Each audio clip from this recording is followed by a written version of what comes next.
Pittsburgh Steeler fans, welcome to this week's episode of Steelers Touch Down Under. I'm Matty Peverell with Marky Davison as always. How you going, mate?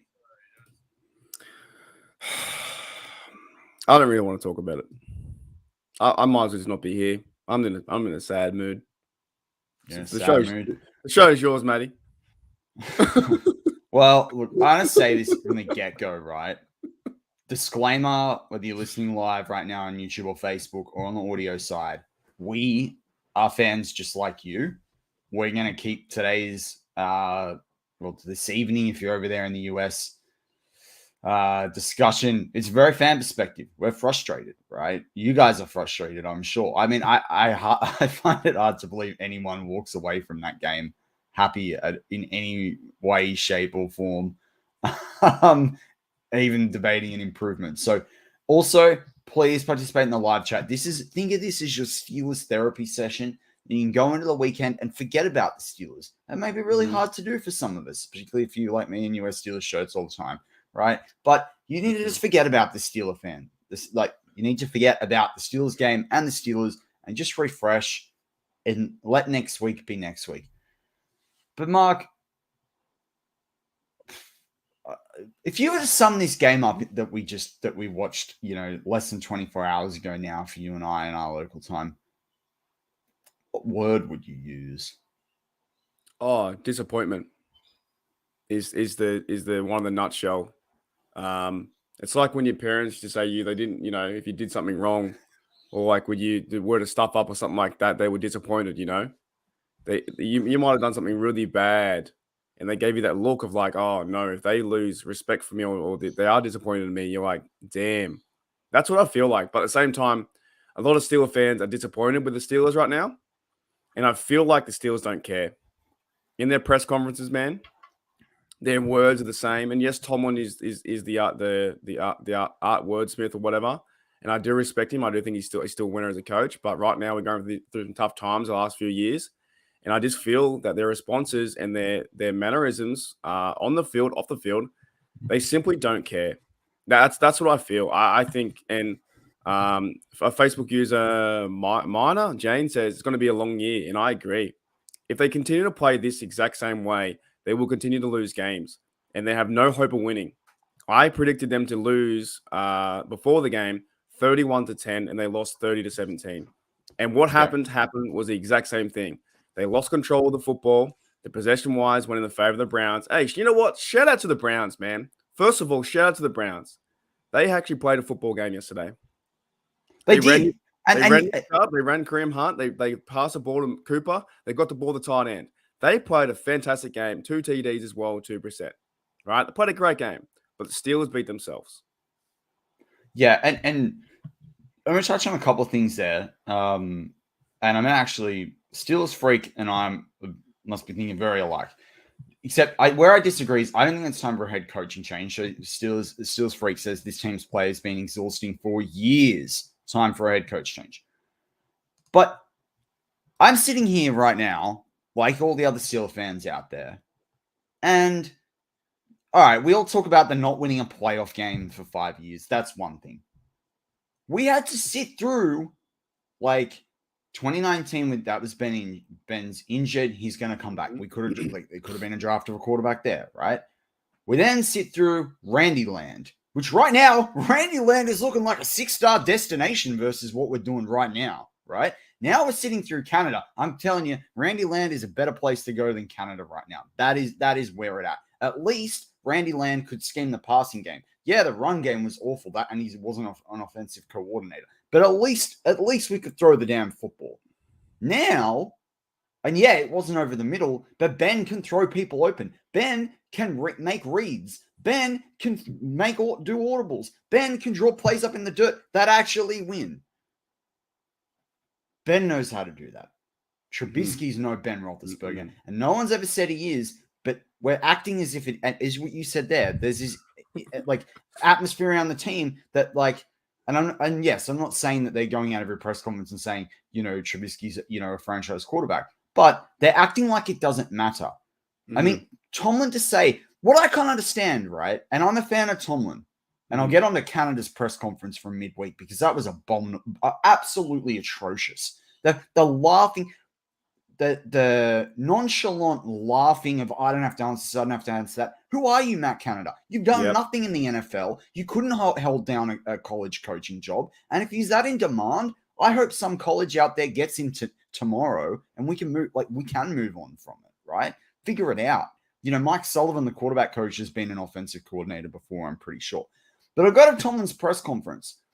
Tomlin, you can't sit in a press conference and say, we're not going to make rash decisions, or this is what he effectively said. I wish I could bring the press conference up. He effectively said, we don't jump to conclusions. We just didn't take care of business today. We've got to look at the tape.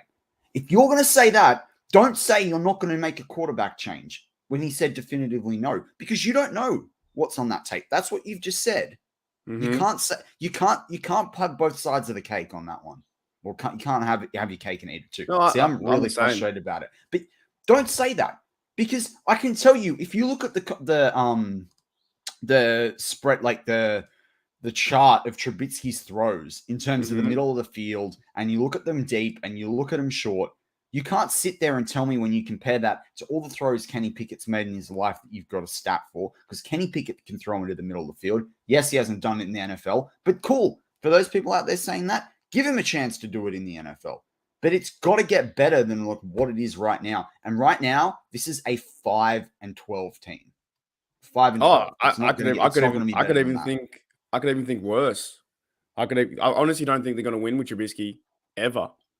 You talked about, Ben being Ben. Trubisky, who is Trubisky? Has he ever been? Well, I cannot pick in three games something that he's done totally awesome where I thought, wow, that was a great play. Now, I did see the Pickens catch, but that was all on Pickens, and the ball was getting thrown out of bounds almost, or whatever, right? I just don't think that Trubisky is the guy. And this is where this falls on the hands of, and I'm a Tomlin supporter too, right? And you know why I'm a Tomlin supporter? Because he has got a winning record, and he does lead the men in the locker room. But he does need some accountability. Definitely needs some accountability, and so does Matt Canada. They need to address the elephant in the room that there is zero culture. We've been talking about this for ages, the Pittsburgh Steelers. Right? They talk a big game all the time. They get ready. They do the let's ride huddles. They get ready to go, and then they lose the exact same way. Run down the middle. Defense gets tired. They hold the ball for 36 minutes, and Trubisky can't win a game. Yes, he didn't lose them a game again because he didn't throw interceptions, but he also didn't win them a game. I'm sick of it, man. The last three games have been awful. We should be 0-3, and I have no faith in Trubisky or this team at the moment to go and win games. Right, other teams want it more. They want it more. They do want it more. It's frustrating. I watched the last quarter or the second half, and particularly the fourth quarter, so I wanted to see how bad it really got, of the Titans. And I've watched, parts of the first half of the Titans-Bills game.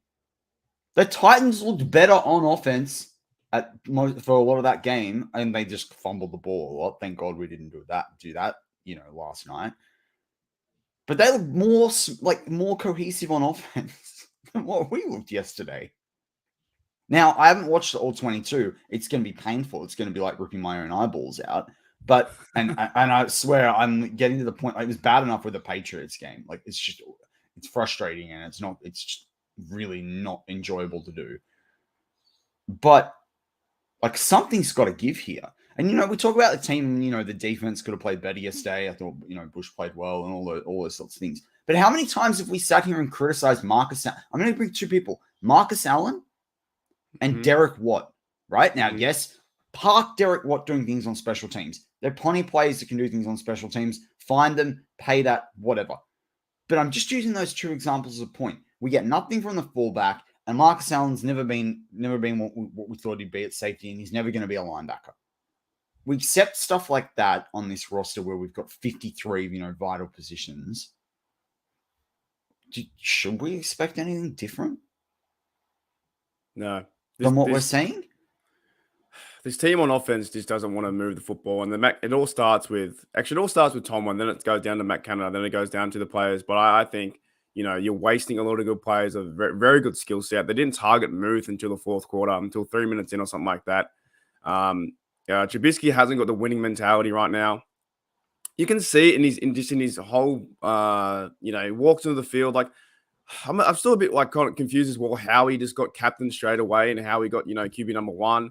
What is the plan for the Steelers going forward, in this season? Do they want to win a Super Bowl this year? Do they want to win a playoff game? Because at this moment, they're not doing that. They're just going through the motions to play on offense, and they have, I think he has one of the worst offensive coordinators. He's listed in so many categories, like 30th in yards, in time of possession, in plays. The defense is on the field for 80 plays a game, 70 plays a game. You can't keep doing that. It's just beyond ridiculous. And I think to me, it's the accountability. There is zero accountability because there is zero change as well. And we saw this last year with Big Ben. We all love Big Ben. We all saw it. We thought we had a chance to win a playoff game, and we versus the Chiefs and whatever. And we got there, right? And the Steelers took care of the North, 4-2. But right now, I cannot see them beating the Ravens. I can't see them beating the Bengals again. I can't see them beating the Bucks, Bills, no one. They can't do it because there needs to be accountability. And the players are probably thinking, like, I'm open or I'm trying to do my best, but there needs to be, look, they're all skillful players, but the coaches as well.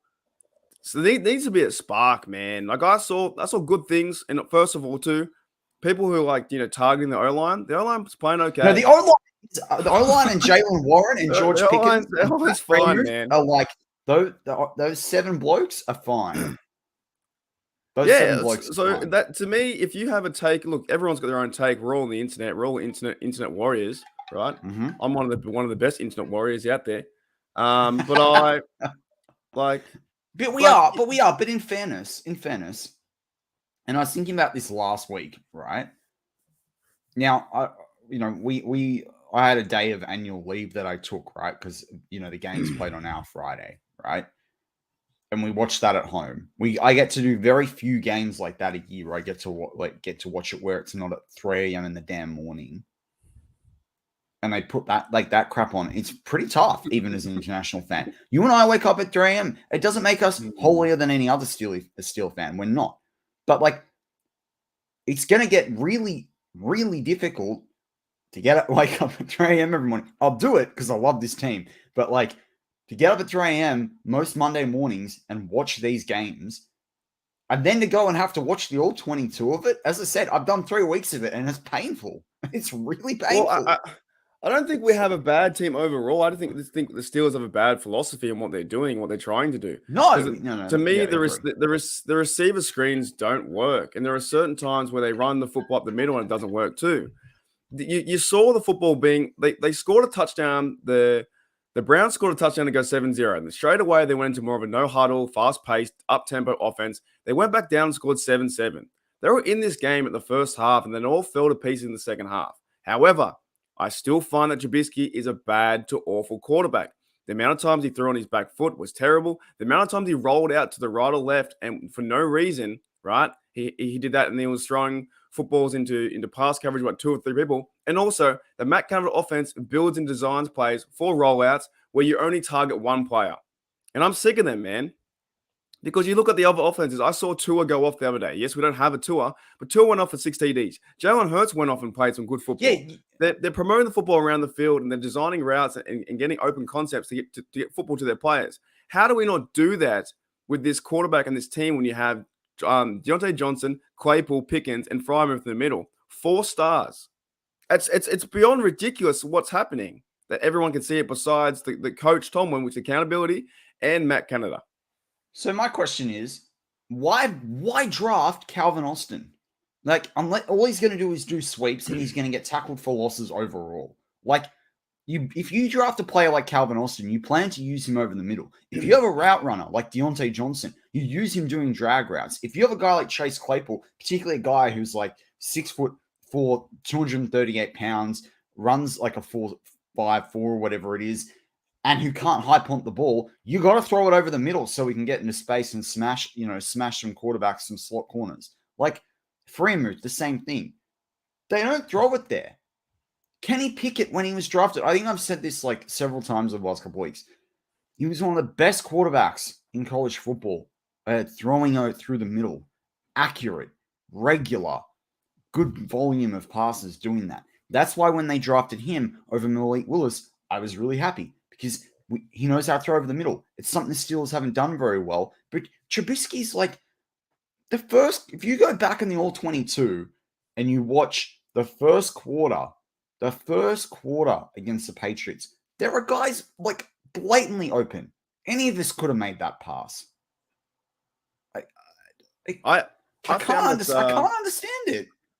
I found that to me it's bad quarterback play, but really bad quarterback play. He must be at least one of the worst in the division. Oh, sorry, in the league at 32 or 30 at least. He's not. He's not even like. I tried to look up this morning. He's not even like top 12 in passing, and he's played a whole extra game than everyone else. Yeah, he's beyond awful. But I thought Deontay Johnson played a good to okay game, right? I thought he was all right. Yes, sure, he had a few drops, but there was one pass that went down the field, and I thought the defender had a good breakup, and I was like, yes, at least they tried something. The defender did something, right? But other than that, every time I saw them go down the field, it was a Trubisky on a rollout, and he stepped out of the pocket numerous times when that O-line was giving them enough time. The O-line is doing fine, guys. They're getting pushed on the run. They were running the ball effectively in the first half until they gave up. They were winning 14-3, and then everything went sour and scored 3 points in the second half. The offensive game plan needs to change. That could be a coordinator decision. That could be Tomlin to get rid of him and see what happens. And maybe Tomlin's trying to, you got to think about what's going on in Tomlin's head. Like, some people call him mediocre Mike. It could be that. I have all respect for Tomlin, but something is wrong with this team. And it comes down to, is it the coaching? Right, coaching's one, skill set, and scheme.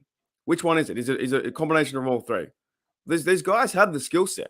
On defense, you have all pros all over the field. They have the skill set. But there is something to this team where they don't want to win. Could have been a short week. Sure, we might go out and beat the Jets, but I have zero confidence. We're not beating the Jets.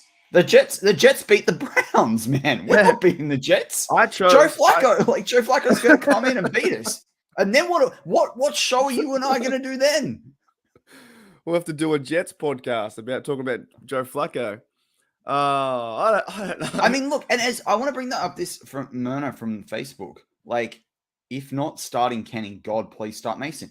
Mason behind this O-line with the talent that we've got that you just listed on the offense is a lot better than what we had in 2019. Well, he doesn't move. He doesn't move out of the pocket, so he should be fine to set his feet and go forward. And wasn't it what happened when Trubisky actually did that? The problem is Trubisky doing that like 4 times in the fourth quarter where he made those throws is not enough. And it's not his natural tendency. His natural tendency is to dance around there. And he doesn't have the arm of Kyler Murray. He doesn't have the speed of Kyler Murray. He's not a playmaker like Kyler Murray. And Kyler Murray is allowed to throw it over the damn field that he wants. So even if it is Canada's fault, Trubisky's not the right quarterback. I saw, or do you remember from the Pats game, because we didn't talk about that, did you remember the Hail Mary that went to the 20-yard line? Oh, come on, bro. You can't be throwing a Hail Mary to the 20-yard line. I remember I was talking to Daniel, who works here too, State of the Steelers, right? He said to me that Trubisky was warming up on the sidelines, throwing off his back foot.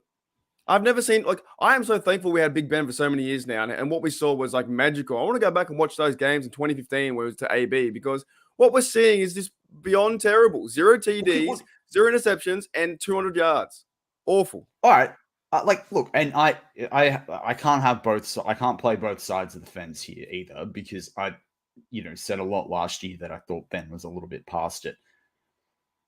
But I can't help but thinking we'd be 3-0 right now if Ben was still here. Behind the O-line is better than last year. The offense is better. Like the wide receiver talent is better.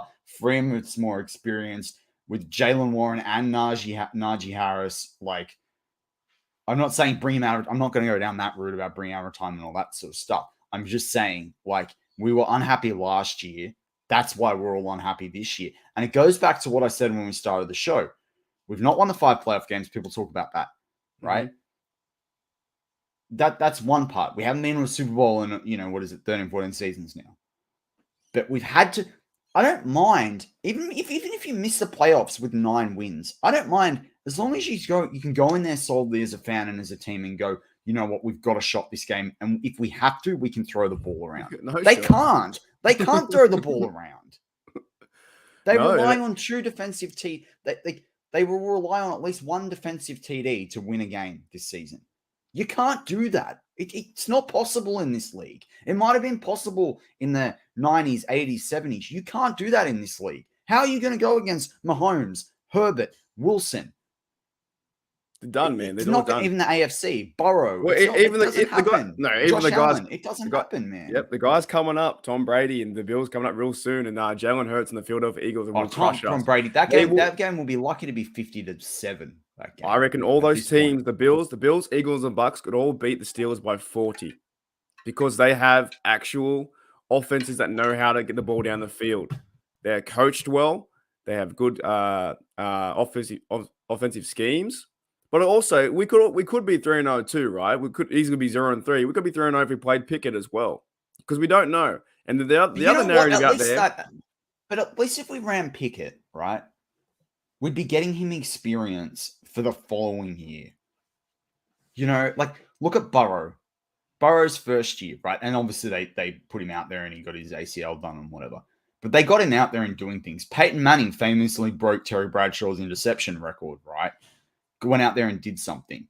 Like, I was joking about it with someone. I think one of my good mates this week. I can't remember who I was talking to about it, but I was like, we went after Trubisky when Winston was out there, and everyone goes, "Oh, the 30 interceptions."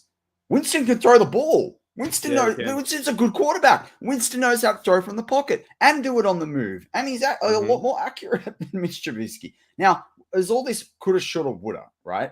I don't want to get deeply into that, but it goes back to what you said earlier in this show, Mark. You got to there's got to be some sort of change. There's got to be some sort of change. There has to be. I'm not talking about, I still think the fire Tomlin crowd is a bit overreactional. Sure, there's a bit of value to it. I don't think you go out and fire Tomlin right now. I think you can possibly. Well, you're not firing Tomlin, but you can make an offensive coordinator change, or you can make an offensive philosophy change. Yes, or even just, I don't know if Tomlin can call plays, or you just go look up, go watch a bit of play of Madden and just run certain routes in there. Like, I don't know, the offensive scheme is just absolutely awful. We're getting what I think it was 4.4 yards per attempt.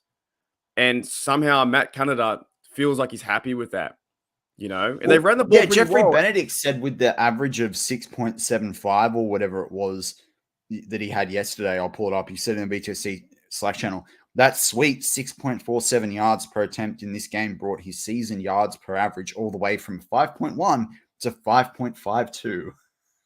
Oh, come on, man. Man, it's bad. It's bad. Man. It's not exciting to watch. You're not going to win. That's what I'm saying, because a lot of people are saying, well, you put Kenny Pickett in there. And that's why the hot take right now for me is you put Kenny Pickett in there, you're going to get him killed. I don't think you will. I think you give him more time in the pocket. He's got a good O-line. Yes, the O-line's playing pretty well, and they run the floor better, and he'll be able to maybe – and we don't know the whole mystery of it too. We don't know if they're going to be bad or not until you play him. But what you see with Trubisky is absolutely awful. I never pick against the Steelers. This is the first time in, I think, 20 years I picked the Browns yesterday in all my comps. Because I was like, they're not going to win. You know why? Because they can't hold the football. Well, but the other thing about that thing about not starting Pickett and getting him killed, Kenny Pickett's did Davis Mills get killed last year for the Texans? No, right? Trey Lance, he's getting injured because he's running around too much, right? And they're not protecting him, and his body's still getting used to, I think, top tier football. But Kenny Pickett's a 24-year-old college quarterback. He's got the man body. He's a big guy. He's 6'3", 100 kgs plus, or 225 pounds plus. He's not a small guy. He's seen enough. And if we're so worried about him being able to hold up, then you don't draft him in round one. Like Malik Willis could played in the Titans game. Why can't Kenny Pickett? Yeah, I'm not too sure if he went too well over there, but I'd rather just see what can happen anyway. No, he was running. He did the same thing, which is what I don't like. He just runs first. Like, there was a play that he had guys open and he felt a little bit of pressure and he ran straight away. And he was let down by a few receivers in other parts. But I mean, I don't really want to go deep into Malik Willis. The thing is though, like, it can't really get any worse on the offense. What we saw with Big Ben last year, I thought it was Big Ben's problem. I thought I was going to hope out to see what the Canada offense could do. We talked about the Canada system forever. And to me, it's a broken system. The system doesn't work. The system doesn't target the well, I would most, argue it's not even a system. Yeah, well, it doesn't target the most valuable players to get the people to football. Sure, they try to get it to DJ. They're trying to give it to Claypool. That was a good end around, right? That was a good play. But then they don't back it up with finishing the drive for a touchdown. Nothing goes together. Nothing is coherent together. Nothing really works. They do a few good plays and it stops. How did the Chiefs win the game against the Bills last year? Drag route over the middle. Drag route over the middle. They hit Tyreek Hill, drag right over the middle, score the touchdown, made the right blocks. We can't even do that in a basic game. And it's not the offense; it's that we're not throwing into that middle of the field. We just don't do it. What about the one? I never see us use those. Those Patriot Way, the rub routes or the picks they kind of do. We don't do anything like that, do we? We never seem to get our players open in space. It just seems to come back and curl routes and stuff like that, or we have a chance to go deep. I really don't know. Which is really odd as well, because if you go not actually the schematics of it all the time, but the philosophy behind a Canada offense is that you give the ball to a player and then he takes advantage of a defensive lapse, right? Or a poor defensive player or a mismatch. But that doesn't work if Trubisky can't call an audible, right? Or he's not allowed to. I'm not saying he can't physically call one. I'm sure he can. He wouldn't have a contract in the NFL if he couldn't. But that doesn't work if he can't do the audible thing. And it certainly doesn't work if he's going to pre-read everything and pre-pick players. That doesn't work because you're not looking at what the defense is serving you up. I mean, there's a common saying in the rugby sports about what we call playing what's in front of you and not over-scheming things. And so that if you've got the ball, if you've been told you kick the ball or you pass the ball when you're in this part of the field, you look at what's in front of you and you go, oh, actually, is this the right decision? Is this what I'm being served up? They got to play what's in front of them more. So there was a really good, I forgot who put it on Twitter this week, and they were so right. And I wish I remembered who put it on. And I don't know whether it was Jeffrey Benedict or it might have not have been someone from BTSC. But someone on Twitter this week said, the crazy thing is the Steelers haven't scored one first quarter touchdown since the Lions game through 11 games, right? Which is crazy because you think the first quarter, you're scripting that. You spend a full week planning that and scripting that, and you can only score one first quarter touchdown. Here's a question now. How does Matt Canada, right? Let's ask you. If I was in his shoes, how does he feel confident with his offense? How? You're dead last in the NFL. How do you feel confident? We're doing the best. We'll get him next week. I'm kind of sick of that. We'll get him next week mentality. I'm really over it because next week's going to be exactly the same. Well, this is why I wonder. Do you think Canada and Tomlin have sat there in the back room with whoever else and gone, after the bye, it's Pickett, or unless we get absolutely thrashed and Mitch is throwing interceptions left, right, and center, then we'll consider Pickett or Rudolph after the Browns game. Could be. I'm just playing hypothetical, right? It could because be. Canada doesn't seem to, unless the guy is arrogant or a complete bonehead, the nonchalant attitude that I had a crack at it earlier on in the show in the press conference could come from more of it. He's just got to contain things and not get bogged down in all of this stuff until they can get to a point they can put in Pickett, right?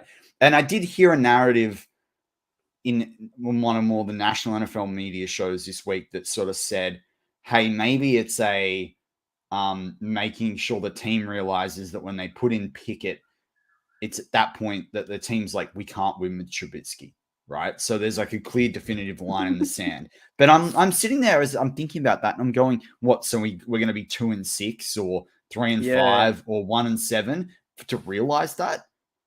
Yeah, it's too late. Too late for the season. You're only playing for a draft pick, or you're playing just for pride. And then even now, they can't play for pride. But there could be a decision where if they're playing for pride, they'd be doing better than what they're doing.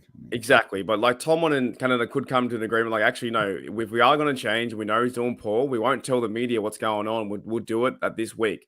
That could be an idea. However, I do kind of see that they're both just being, stubborn in their own shoes, saying, no, we'll fix it around. We'll fix it. And you need an outsider's perspective. And what better outsider's perspective is than, 80 million, 100 million fans around the world saying Canada stinks.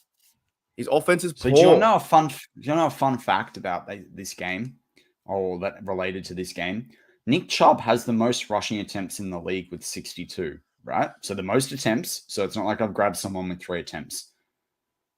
Do you know what Nick Chubb's average rushing yards are? Against us or in the league? In the league right now. What he's averaging on the season so far? 6.8. No, 5.5. Okay. But he's in with 0.2 of a yard of Mitch Trubisky's average for throws on the season. We may as well just run Wildcats, trade for Nick Chubb. I said the other week on whatever show I was on, I said you might as well run the ball. It's safer than throwing the football in the air, because at least you get the chance. Your stats would say run the ball if you're getting 5.5. I don't know. Just try that. Saquon Barkley is 6th in the league with 39 attempts, and he's averaging 6.1. Yeah. It's bad. And even if we change the defense for a little bit too, the defense kind of played poor yesterday as well. They let up was it the offense? It was 1 for 9? No, that might have been the offense again. My bad. Going back to the offense. They were 1 for 9 on third downs. But the defense played quite poor too. They played quite poor. They couldn't stop the run. And that's what I said was going to happen in this game. I said in my preview on Still Next Australia, I said that the way the Browns win this game is control the football, use Kareem Hunt and Nick Chubb, and that's exactly what they did. Exactly. They played a brilliant game. They outsmarted us. Tomlin wasn't ready for this game yet again. The players weren't ready. Everyone in the locker room's all like, oh, we're down. There needs to be, you know what I'd rather see? I'd rather see someone push the camera out of the way and walk off and get fined than I see in some of these just generic answers. Or, you know what? I would rather see Coach Tomlin, I know it sounds bad, maybe not go and smile and shake everyone's hand. Like, be absolutely upset that you lost. Or Claypool not go sign jerseys, or Cam Hayward hug everyone. It doesn't mean much to them, man. I've said this before too. Sometimes it maybe could be the money, I don't know, the fame or whatever. It means a lot more to fans than does the steel players playing the game. I think that's my opinion. Yeah, and but how bad is this going to, like, I heard a narrative yesterday, or I saw it on Twitter or live chats of different shows and all the rest of it, that some people rightly brought up that people like Freemuth, Pickens, Claypool going to sit there, and Deontay didn't have a good game. Like I thought he could have played a lot better. But the guys that I just listed, are some of them going to sit there eventually and go, I'm not getting the ball. Like, I want to trade, or I don't want to renew, or you're going to pay, right? But the same thing, but I'm going to flip that though. If you're Alualu, right? Even Cam Hayward, are you going to sit there and be like, I'm going to play at 35 and 30? I think Cam Hayward's 34 next year, but Alualu's like 34, 35 this year, and then 35, 36 next year. You're going to play mid-30s on the defensive line and put your body through this when you've made enough money to like live 3 or 4 lifetimes pretty comfortably and created intergenerational wealth already almost. Are you going to sign up for this again? I'm not sure that they could be losing the locker room, the Tomlin in Canada for sure. We haven't, like we said. And I don't know if we're quite there yet, but I think if this was to go on to the bye, yeah, at what point do you start losing that locker room? Because look at what happened earlier in the week. And people sit there and go, well, they're young players. They should get off social media. We didn't have this in our day. That doesn't matter. This is the world we live in. It's 2022. It's worse on the West Coast if you're one of the LA teams or something like that. But you know what? They win, right? Yeah. And that's the thing in sport, right? It doesn't matter what era you play in. It doesn't matter even if we go back to the Romans and gladiators. When you win... When you win, life is good. Everyone's happy. You can look past the crap, right? Even gladiators, right? When they're literally going out, they could die tomorrow. When they're winning, life's good. No worries.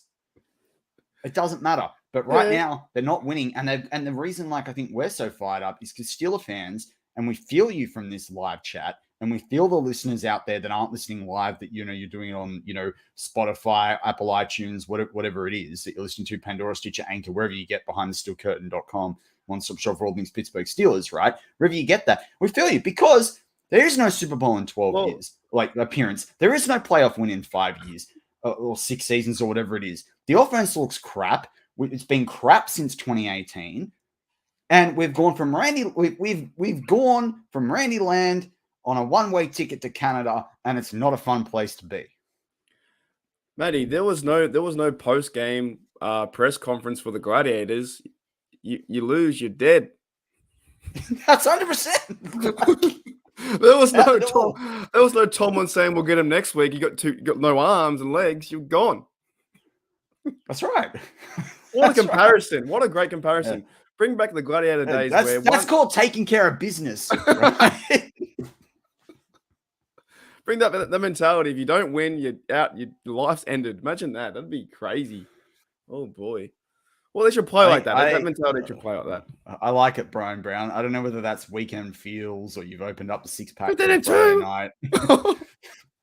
Woo. I think you might need to reverse those. Maybe it's a typo. Maybe it's a typo. No, we've got to be positive about our team, but this is the first time in a very, very long time, even before I'm doing podcasts. Man, oh man, this team. But I am positive. I am positive. The O-line has given up 5 sacks on the season, and 3 of them are due to Trubisky making dumb decisions. I'm positive. Pickens, I think, is one of the best talented wide receivers in this league, or will be, if he actually gives a chance to develop by getting ball.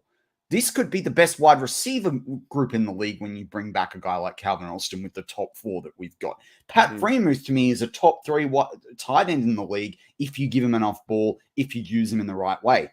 Najee Harris, once he gets through this little injury rub, with this offensive line actually starting to gel, will develop. Jalen Warren is an absolute steal or find, whatever you want to call it, undrafted rookie. Why did they stop running Warren? Was it because of the fumble? They stopped it. They didn't use him. They didn't use him second half. I know. Why?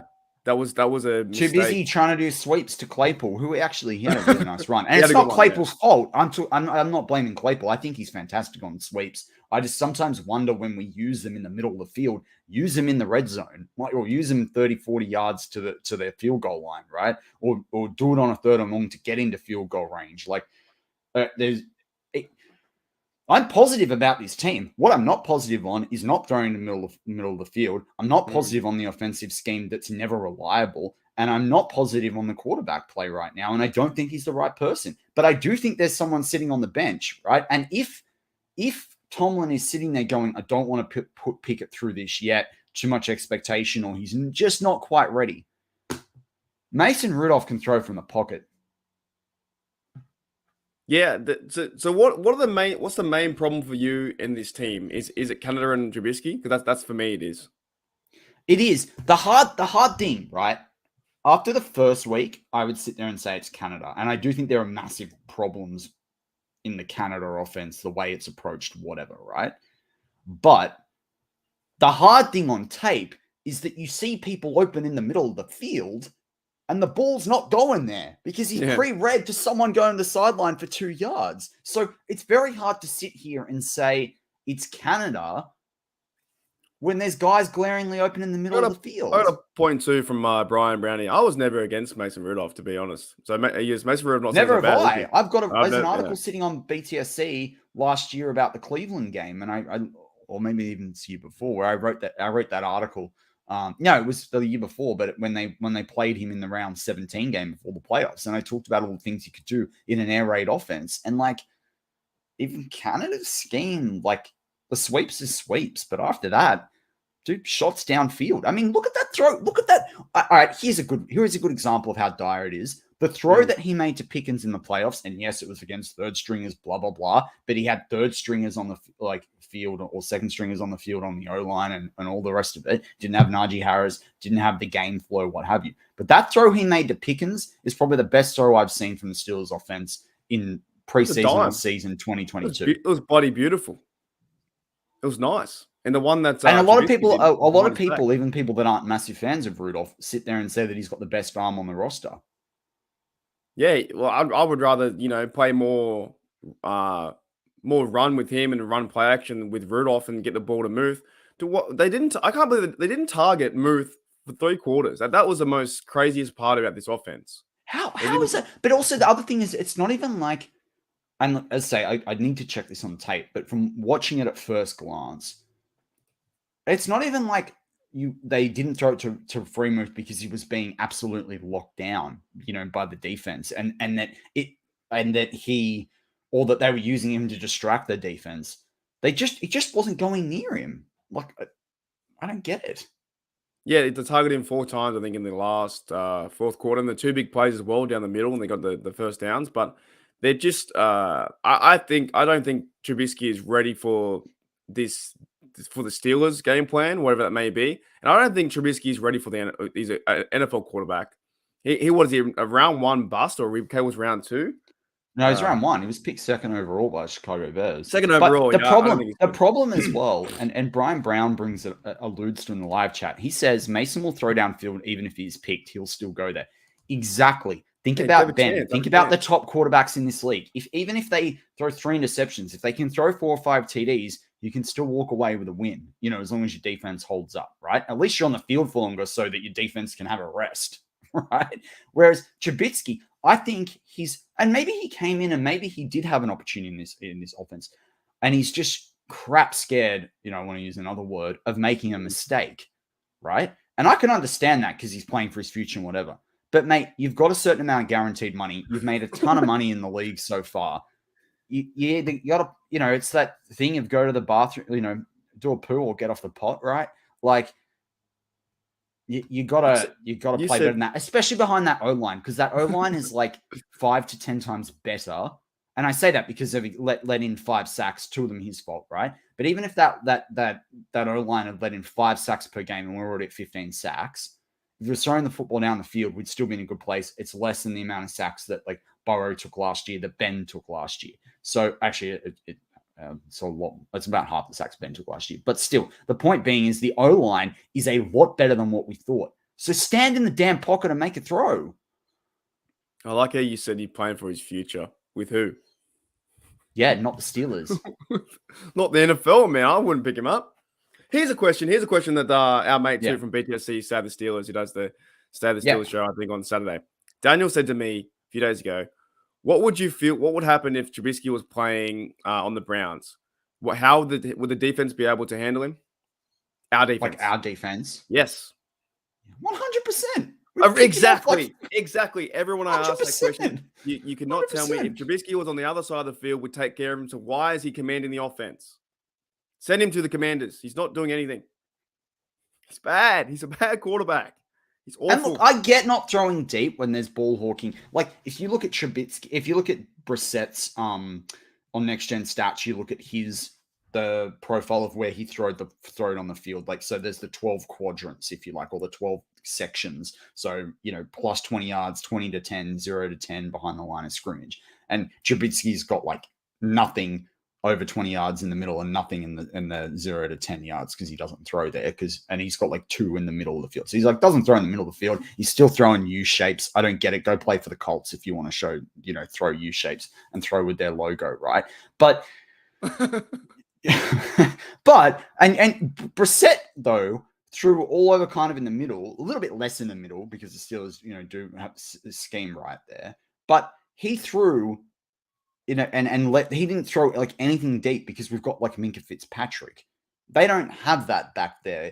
But the point being is you can't leave receivers open in the middle of the field. And even if Kenny Pickett, people are worried about a deep ball during the preseason. I don't care if he doesn't throw it over 25 yards. I mean, actually, I will because you do need to do that sometimes to win. But I don't care if he does that less than every other quarterback in the league. If he can throw 0 to 20 and we're winning games and scoring multiple touchdowns and we're marching up and down the field, great.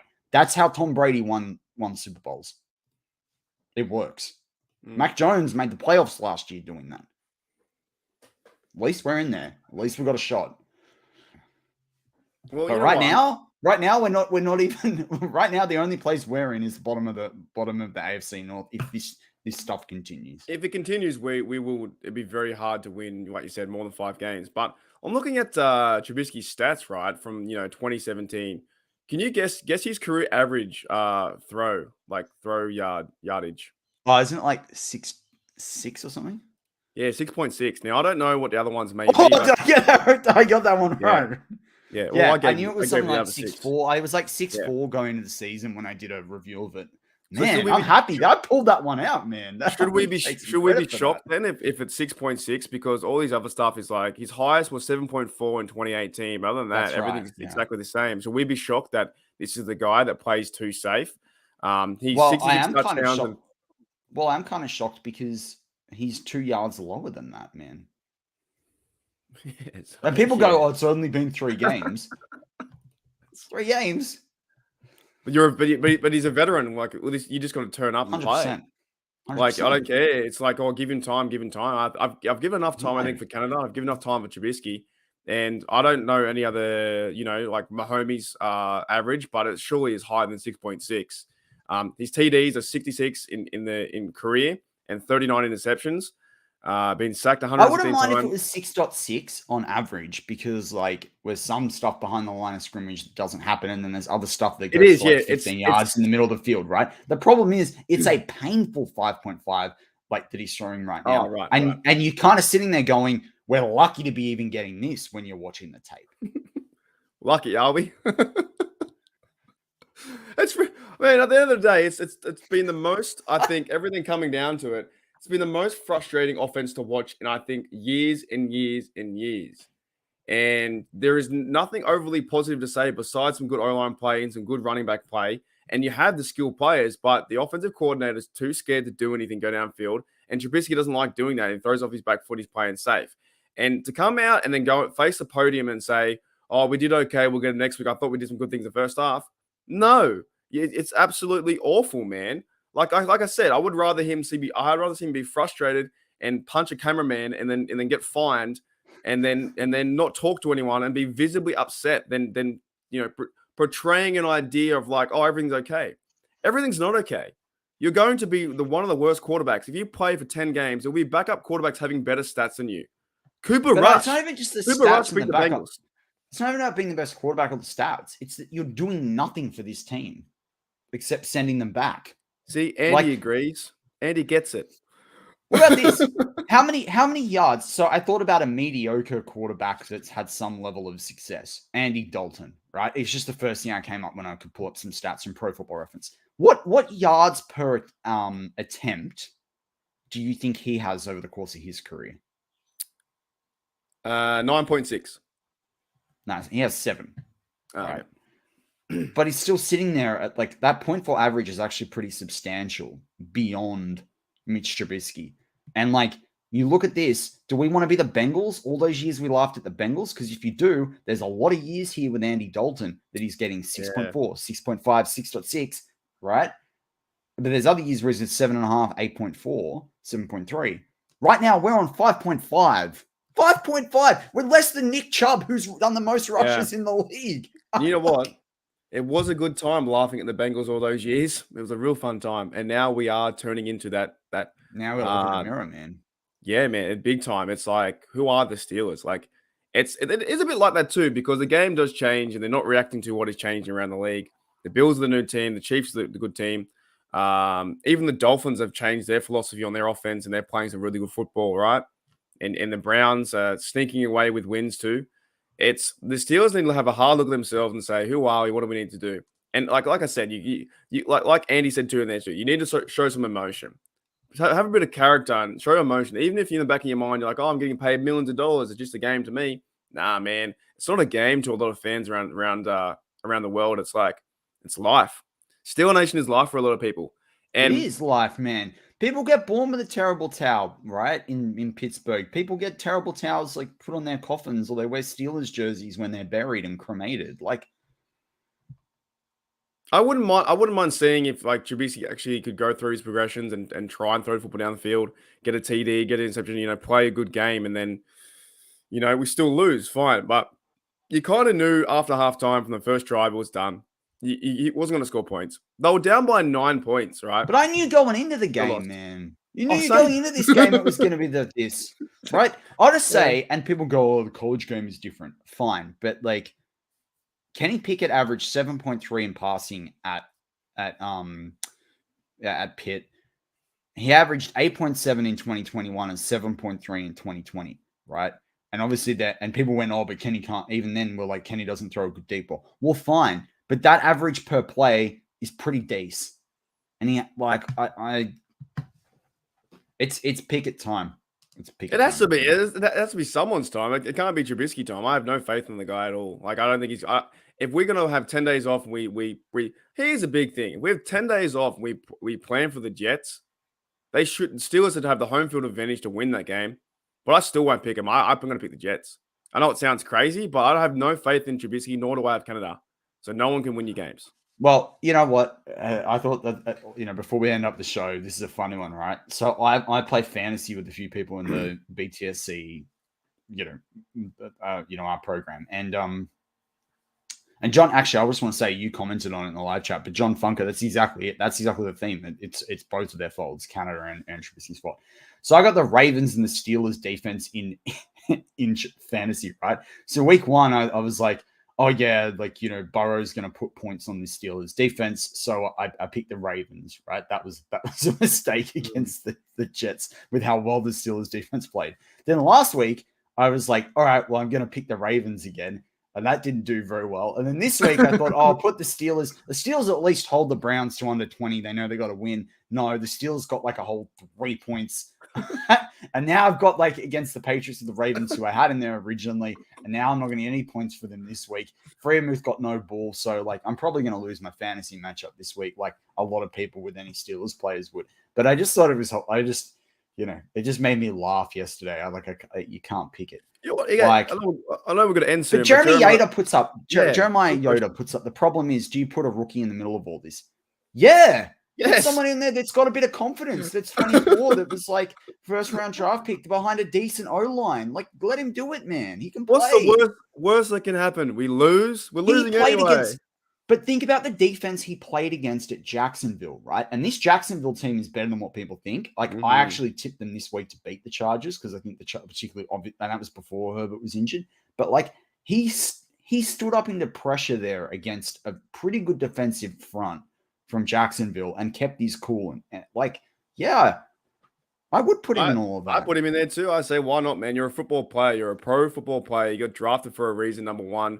For the Steelers, put him in. He's the guy. It has to be. Maybe they're trying Trubisky out. 3 games enough for me, man. I have 10-day break. I start Pickett at home against the Jets. You have a good victory. You get the confidence back. You have to start Pickett this game, but they won't do it. Coach Tomlin won't do it, so we'll see. But it's just beyond ridiculous. Start Pickett, and if Pickett's terrible, well then what do you do? Well, Bradshaw. But as Bradshaw said, Bradshaw was on. It came up. It started auto playing, and I wanted to listen to Bradshaw, but Bradshaw was on Colin Cowherd this week or whatever, or yesterday, whatever it was. I hate Colin Cowherd, but anyway, Bradshaw said they should have started. He's like, in my opinion, I would have started the kid from week one. He's like, and then he talked about, and I mean, everyone knows this anyway, and I've said it twice already on this show about Peyton Manning throwing the interceptions. Bradshaw did the thing. Fine, learn and move on. But right now, if we sit him for this year, we're not going to win. One, we're not winning anymore. We're winning a handful of football games max. And two, his rookie year will be next year when he's playing the NFL. Yeah, exactly. It's wasted. You don't know what you have for next year. And there's if we're gonna, why are we gonna commit to and let's say that they lose some key players who get frustrated, I don't want to play with the playing this anymore with Canada. Then we've all got to go around it again. At least put Pickett in, see what he's got, right? Understand if it's Canada then or it's not, or it's there's other things in this team, but give him experience of just playing in the NFL week in, week out. That will be helpful. Mate, number one over. That's why you kept Mason Rudolph on the roster and he's the third guy on the depth chart. We're only can go off the information we've got. But why do you keep Mason Rudolph and you have him as the third quarterback on the depth chart? And Kenny Pickett is number 2. If Kenny Pickett's not going to be that guy at some point this year, and Trubisky's not the guy, it's abundantly obvious. Make the change. Mason's the smartest one there. He's sitting there with a clipboard, getting paid millions and millions. $5 million a year, just chilling. You have to start him, man. And he's vindicated. I would argue too, if you went around the league, surely Mason's Rudolph's worth is has gone up because he's not doing what Trubisky's doing. And people go, oh, well, how could you say? People would say to me, common sense, how could you say that he's third behind Trubisky? It's like, well, no, because Trubisky's not making plays. Rudolph made plays. I reckon for my last comment, I want to end soon, but I'm thinking you have to start Pickett against the Jets for confidence. That needs to happen, but they probably won't do it. And Master of Go rightly says, if Kenny's really that bad, we could draft another quarterback. Yeah, I mean, I don't think they're going to give him a little more time than 1 year. But you're exactly right. If he's bad, there's plenty of good quarterbacks coming through over the next 3 or 4 years in the draft. But Kenny won't be bad. Mm. The guy's a winner, man. The guy, Pickett time. All right, man. Does everyone feel better now? I feel like I got a lot off my chest. And so I appreciate the live chat. We've had a great number of people watching live, definitely up on other weeks. And for all those that downloaded the show as well on the audio side or streamed it, we really appreciate it. We're fans too. Look, there are some different fan podcasts out there and they'll try and, look at it analytically and all the rest of it. Mark and I, the theme of our show is always what would we have a conversation in a bar and a pub. And I love this. Mark asked the question, do you feel better? And Alan Olive was like, no. Brian Brown was like, George Teston was like, hell no. Good. And that's fair enough. And you know what? We're not going to feel much better until we see better. Yep. Seeing is believing. That's all. There you go. That's all I to say. But with that, Mark, that's going to wrap up this week's Steelers Touch Down Under. I'm Matty Peverell with Marky D. Join us next week. We're here for the ride. Come with your questions. Hit us up on Twitter, Steeler Nation Oz or at Matt Pev. And keep the faith, guys. Keep the faith. Things will come good, but let's just hope it's a faster journey than what it looks like right now. Go Steelers. Go Steelers.